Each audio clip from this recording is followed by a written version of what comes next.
Okay, we have our mid-valve assembly on our T-handle Allen, keeping everything sorted. And we need to sort out three parts that we still need to use with the rest of the kit.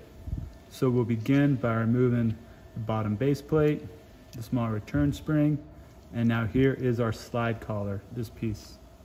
That we're going to reuse, so set that aside with the nut. All these bottom compression shims can come off and set those aside. We will not reuse any of those. And here is our mid-valve piston, which we are going to reuse also. We'll set that over there in this pile. These rebound shims and the spacing steel washer is not going to be used, so all that can be set aside over here too and discarded. All right, so have the parts laid out in the order we're going to install them. This is our mid-valve compression assembly. You can tell this apart as the washer has two holes in the bottom of it, and it's also caved on the inside. Our slide collar, our mid-valve piston, and our new rebound stack along with the nut. So we'll begin by cutting the zip tie this is attached to and sliding everything on to our T-handle so it'll keep everything in order.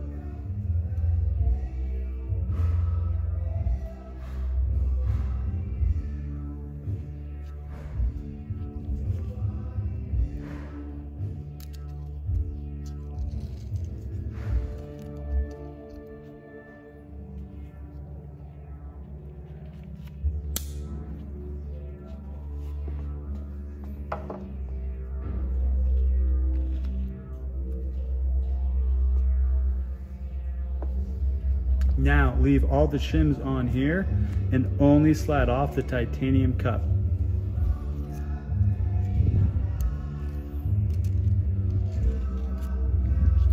Awesome. Here's our titanium leaf spring cup, and that's gonna be the first item we install. So here's our titanium spring cup. We're gonna slide this on with the concave facing upward. Next, we're going to reuse our slide collar that we removed from earlier. That'll slide on and locate into the center of our spring cup. And now we can install all the shims.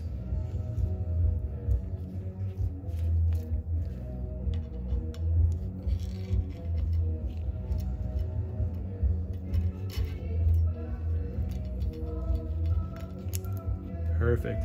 Once everything's located on, our shim collar is still gonna be protruding about that amount right there.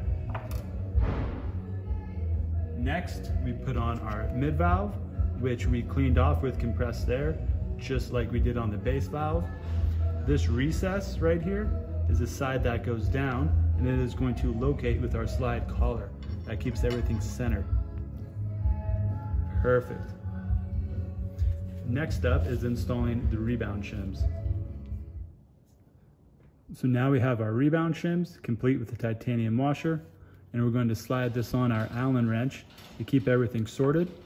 You're going to want to slide it on with the washer going on first, so that way you can slide this onto the post in the correct order.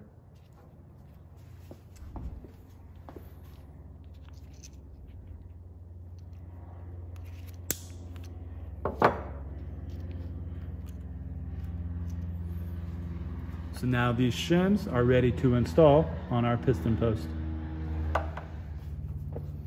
There's our piston post. We're going to come in with our T-handle and our shims right in the center and slide everything down.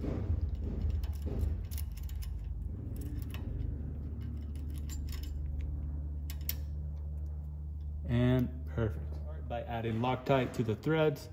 Again, we like the orange Loctite because it works really well for the size threads and thread pitches that we see inside of suspension components.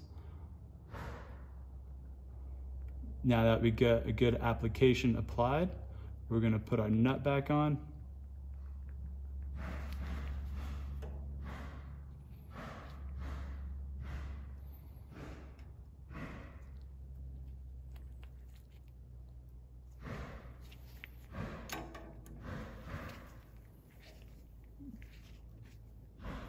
All right, so as soon as the nut gets snug, about right there, We're gonna torque this down we're gonna torque it down a quarter turn more.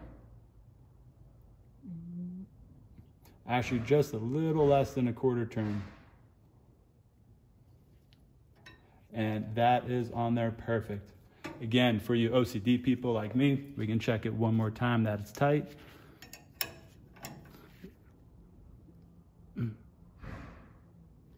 Excellent. So we tightened this nut down till it was snug, and then to torque it, we torqued it about a quarter turn more. So here is the mid-valve and bit compression assemblies, all complete and assembled with all the mods. We can see the rebound shim stacks have been installed. The compression leaf spring shim stacks are installed, and the compression assemblies are fully built. So our next step is going to be attaching the JBI volume spacers to the 4 cartridges, and then we will be installing the mid-valve damper assemblies back inside of the cartridges. We have the cartridge mounted upside down. First, we want to wipe down the cartridge of any oil, make sure it's clean. It's okay if you leave the circlip on the cartridge. We will go over that. We will begin by grabbing the volume spacer, and we'll put it on upside down as well, with the text.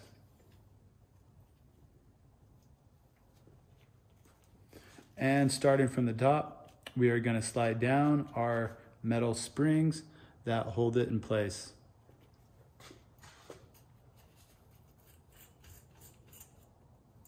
A little small tool to get underneath the spring, and then guide it into the groove it will rest inside of.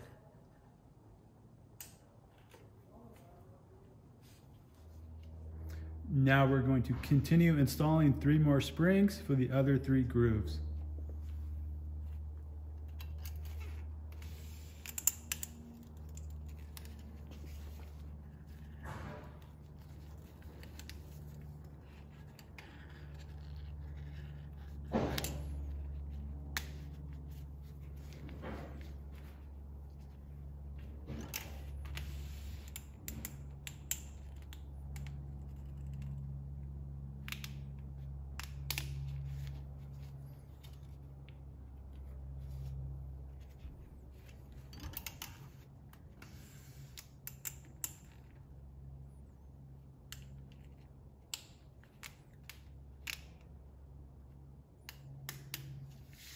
Perfect. So we have a spring in each groove, and that holds this volume spacer in place. DIY kit assembly is coming together.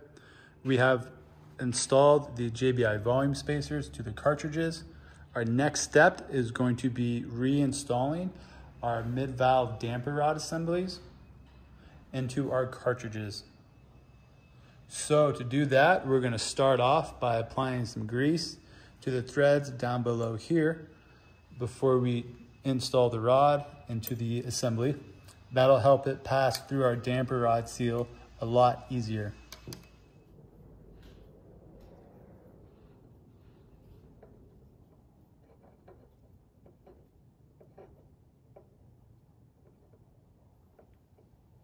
So we have the layer of grease on our threads. Let's wipe off any excess. Especially get this gap right here. It's your sharp edge. So make sure to fill that in. And now we are ready to drop this into our cartridge. We now have our cartridge and our mid-valve assembly. So at an angle, we'll slowly slide this in there and then let it fall into place. Now, the rod's probably gonna stick up about 1 inch, so it hasn't fully seated into there yet. And what we're gonna do is get a tool and spin it until the rod finds its place, and we can easily slide it out the bottom. I'll show you up in detail in the next clip.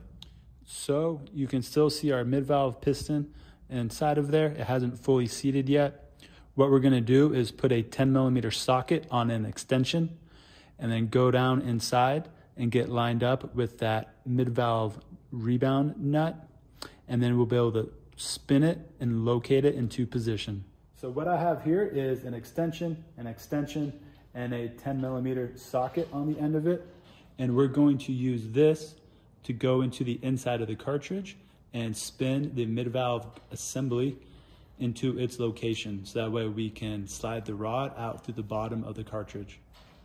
So with this cartridge in one hand, our extension tool in the other, we're gonna go in, locate on that 10mm nut, and just kind of gently spin and push, and you will feel it seat and find its spot. And now our rod has started to come out.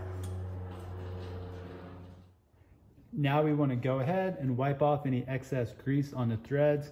It's okay if there's still a little bit just residual grease on there, no big deal. We just don't need a lot of excess.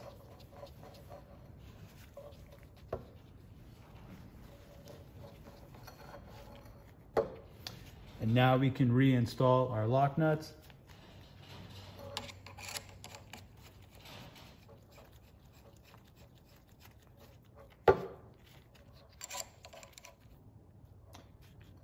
So now that we have all this assembled,